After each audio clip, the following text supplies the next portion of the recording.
This isn't new, it's just that this time around the US intelligence agencies openly accepted in court that Tinubu is their asset. This is their response to the Freedom of Information request brought by David Hundeyin and his US associate Alan Greenspan. They are requesting that the US intelligence agencies release unredacted copies of Tinubu's files in their possession. It is left for the courts to decide whether they will order the US intelligence agencies to release these files so that Nigerians and the world can truly see who is controlling the affairs in Nigeria. The DEA, which is the agency that investigated Tinubu at the time in Chicago, United States, which of course led to his forfeiture of $460 million being proceeds of narcotics trafficking to the US government, they made a startling statement to the court. They said that Nigerians have the right to know what their government is doing, but they do not need to know what their president is up to. So that tells you all you need to know. They are protecting their asset. They don't want to release that information. They are citing national security threat to the US. For anyone that is genuinely curious that you are hearing this for the first time, you can start from researching Wikileaks. That was the earliest time Nigerians knew about who this person called Tinubu is.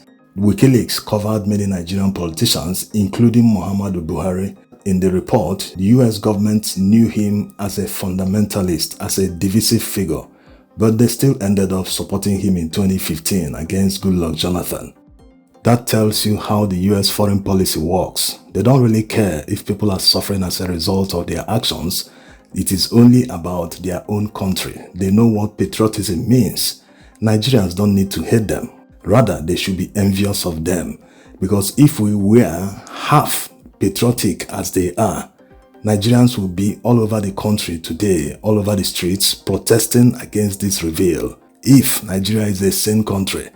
Also, if the National Assembly is a sane National Assembly that truly represents the people, they should have tabled an impeachment motion this morning to show that Nigerians will not tolerate a foreign intelligence asset at the helm of affairs in the country. What it means is that it's like Nigeria is under a colony. Someone that is answerable to foreigners is at the helm of affairs. Before someone can become an asset to a foreign intelligence agency or even local intelligence, any agency that gathers intelligence, be it Nigerian police, SSS, the army, they must have some dirt on the person, because it is that dirt that will make that person to be loyal to them, because he wouldn't want them to reveal that to the public, especially a politically exposed person, because if that information gets to the public, all his political aspirations will die a natural death. Think of it like someone that is under captive. The person will do anything, even lie against anyone just to get back his freedom. So apart from Wikileaks that revealed information about his life even before he became governor of Lagos State in 1999, David Hundeyin also hammered on this in 2022 during the presidential election campaigns. He revealed the certificate forgeries in Chicago State University. He also revealed this forfeiture of $460 million to the US government. All the revelations, the courts threw everything away, saying that it's been more than 10 years he committed the crimes. One judge even said that it was his bank account that committed the crime, that it wasn't him.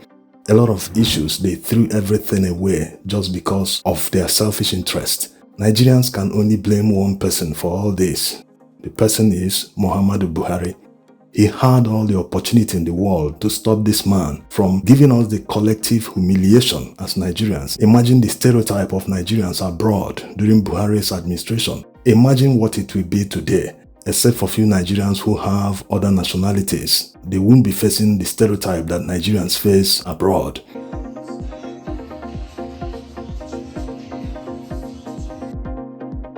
Towards the end of Buhari's administration, right before the APC presidential primaries, Buhari kept saying that he would soon reveal the name of his preferred candidate for the primaries, but he never ended up revealing that person.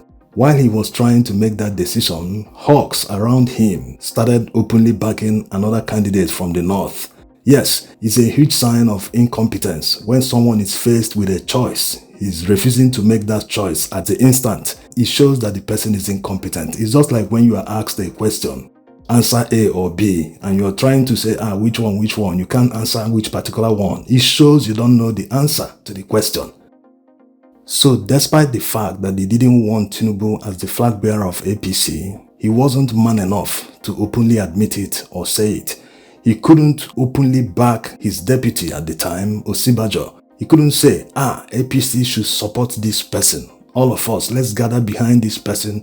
He will be the best candidate. He's competent, many things, backing the candidate. He couldn't say any of this. Despite knowing everything about this man, he stood by. While he was dilly-dallying and trying to make a decision, the man seized the opportunity and grabbed everything with his money. And immediately he won the primaries, Buhari's hands were tied. He couldn't work for another party. He must make sure that his party is returned at the election. So that was why he showed the person he voted for in violation of the law, but he still showed it to his people because of all the rumors at the time that he wasn't backing Tinubu. He wanted to show that he voted for APC, not PDP, like it was rumored at the time. One wonders how Buhari was able to resist Tinubu in 2015, but he wasn't able to resist him in 2022. That's according to his handlers. In the run-up to the APC primaries, in response to what Tinubu said that he made Buhari and all that in Miloko, Buhari's handlers revealed that he wanted to force himself as the vice president to Buhari, but Buhari resisted because of Muslim ticket. If that is true, that means he's very, very selfish because he must have felt that Muslim ticket would have hurt his chances of winning the election in 2015. In 2022, he was no longer going to contest, he wasn't eligible, he was not in the picture, he didn't give a damn about what will befall Nigerians if the wrong candidate emerged. So Buhari is everything a leader shouldn't be. Remember how the US President Joe Biden openly supported his vice president. Immediately his party forced him out of the race to the White House.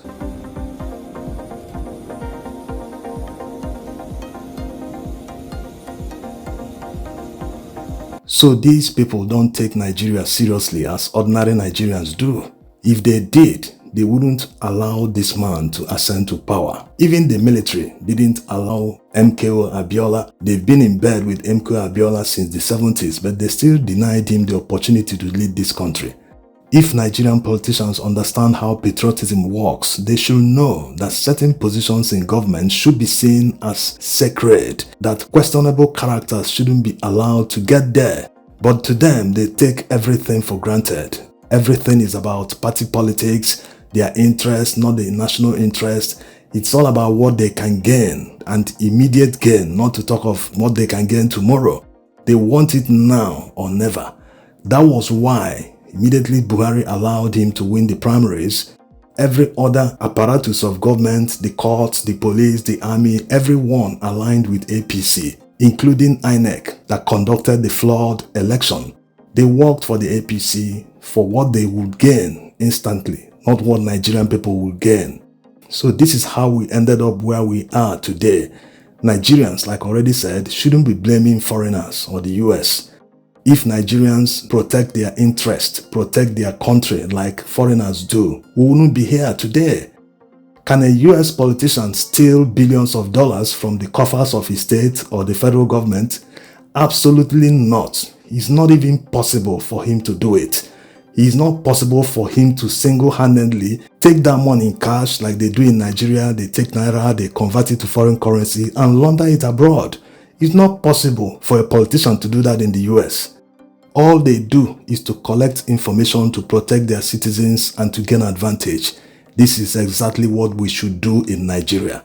Many people are not aware that there was a time in Nigeria's history when the United States and many other foreign countries had serious respect for Nigeria. Many don't know. There was a time, especially in the 70s, when the US government would inform Nigeria about anything they want to do in the entire African continent. They used to come first to Nigeria and say, we're about to go here, we're about to do this, we're about to do this there. Nigeria will say, okay, no problems, thank you.